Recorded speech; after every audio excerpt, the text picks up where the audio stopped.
मैं 5 से 6 मिनट केवल यहाँ पर रहूँगा, क्योंकि ये रचनाकार जो बाहर से आए हैं, जिन्होंने मोटा मोटा लिफाफा लिया है। तू कौन सा फोकट में है? उनकी कविता सुनी जाए।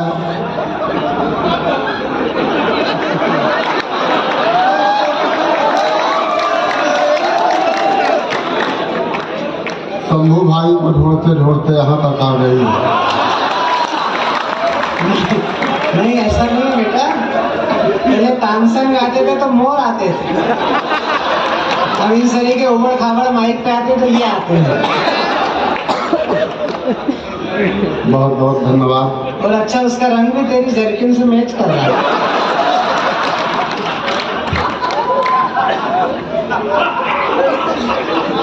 मैं समझ गया, आप मेरे बड़े भाई हैं, इसीलिए आपको देख के चली गई।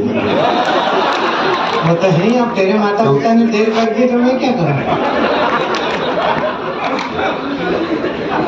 क्योंकि हमारे दिन में जेठ के सामने कहाँ बहू आती हैं।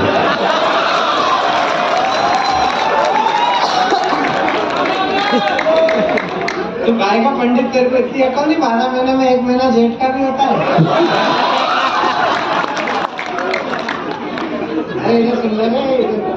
बहुत बहुत आभार सम्माननीय महापौर जी, हमारे अध्यक्ष महोदय, सम्माननीय जिलाधीश महोदय, सम्माननीय पुलिस कप्तान सर।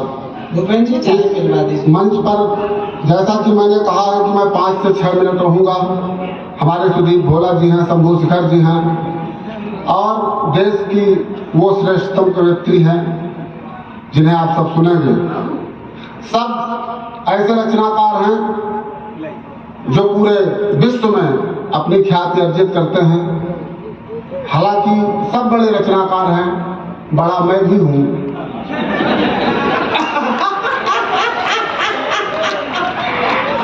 लेकिन ये बात वो कहेंगे जब उनका नंबर आएगा।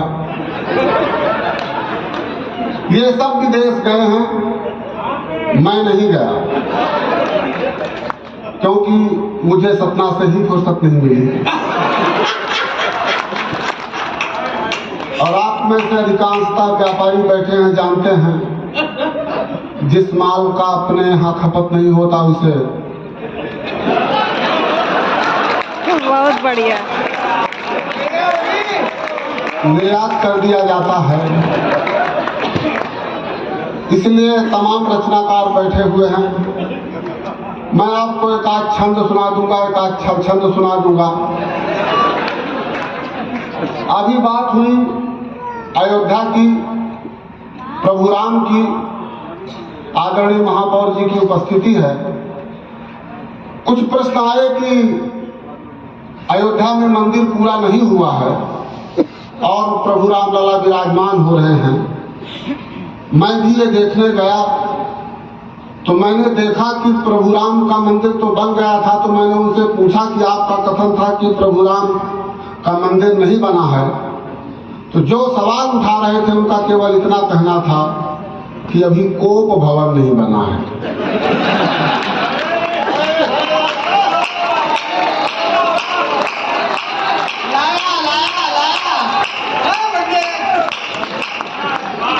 बोले कोप भवन नहीं बना है।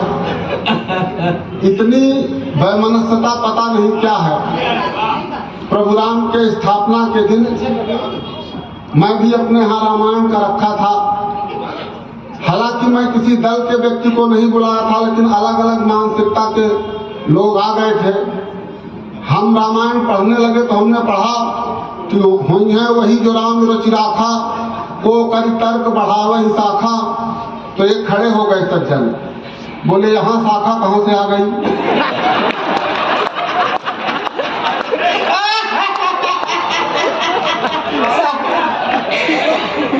बोले हर जगह शाखा। मैंने उन्हें समझाया कि ये वो शाखा नहीं है जिसकी आप बात कर रहे हैं। आदरणीय उत्तम भाई साहब बैठे हैं, पता नहीं कितना खौफ है लोगों के अंदर, लेकिन बहुत अच्छा कवि सम्मेलन है। मैं एक मुक्तक सुनाता हूँ कि न्याय न दे जो विधि होने का क्या मतलब,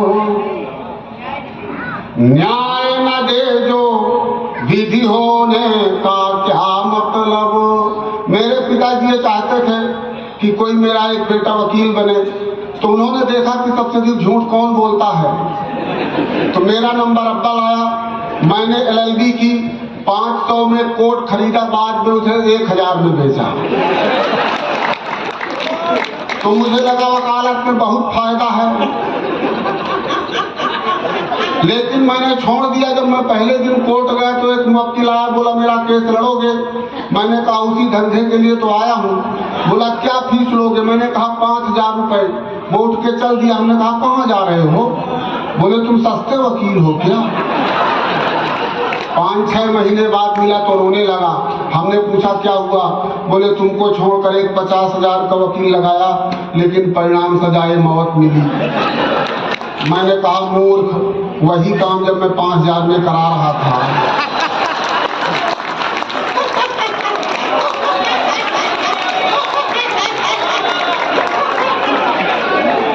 तो इतना सब कुछ करने की आवश्यकता क्या थी? सबका अपना अपना दृष्टिकोण है कि न्याय न दे जो विधि होने का क्या मतलब हो, सुख ना दे जो निधि होने का क्या मतलब हो। और राजनीति में गए और दल ना बदले,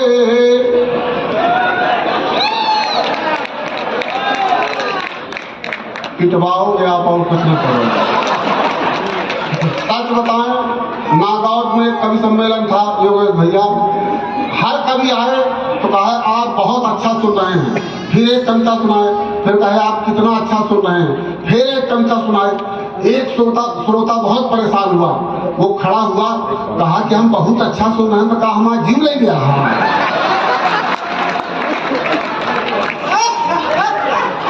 मैं वो नहीं करना चाहता हूं कि न्याय न दे जो विधि होने का क्या मतलब हो, सुख ना दे जो, ये तमाम ये विकास बौखल हमारे नेताओं के विषय में आप कुछ उल्टा सुल्टा नहीं कहेंगे, ये अधिकार केवल मुझे है। न्याय न दे जो विधि होने का क्या मतलब हो, सुख ना दे जो निधि होने का क्या मतलब हो।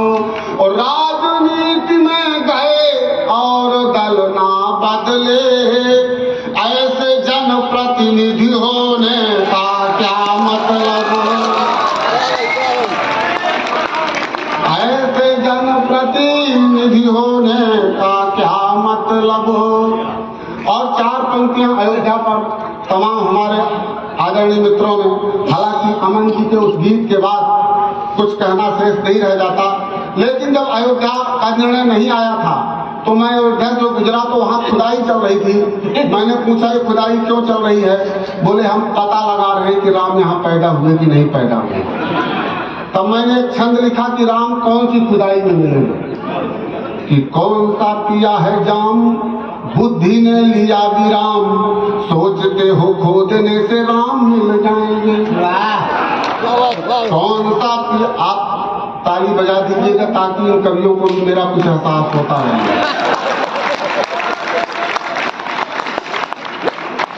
कौन सा पिया है जाम बुद्धि ने लिया विराम, सोचते हो खोदने से राम मिल जाएंगे।